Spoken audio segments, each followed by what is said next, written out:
Il y a un petit continent qui est au sud de l'Europe, où on voit surtout les gens arriver des côtes libyennes sur des bateaux. Et il faut faire un petit effort pour se rappeler que c'est le seul continent sur lequel la France a un excédent commercial, ça s'appelle l'Afrique. Et l'Europe, la France, ils ont un atout assez important pour l'Afrique, grâce à l'Afrique.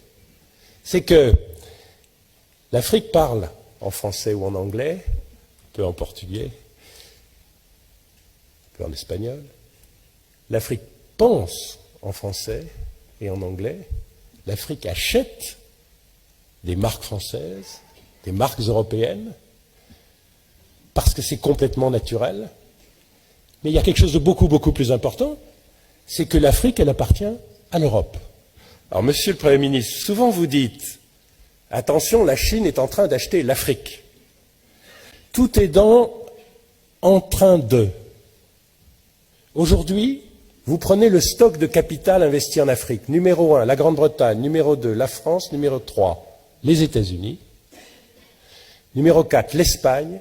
Numéro 5, le Portugal. Numéro 6, la Grèce, puisque dans la représentation diabolique de la Grèce, on a perdu en tête que la Grèce est très importante en Afrique du Sud, très importante en Afrique de l'Est, très importante en Australie, et premier armateur du monde, etc.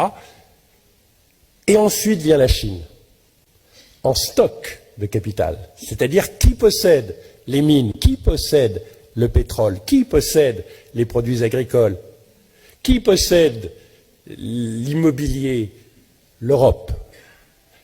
La Chine en flux, c'est-à-dire qu'est-ce qui change tous les ans? Elle est première. L'avantage que s'est construit l'Europe avec l'histoire est en train de le perdre.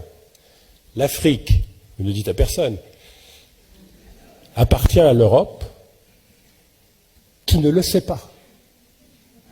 Et quand vous allez le dire autour de vous, eh bien là c'est votre problème, ils ne vont pas vous croire, je vous assure.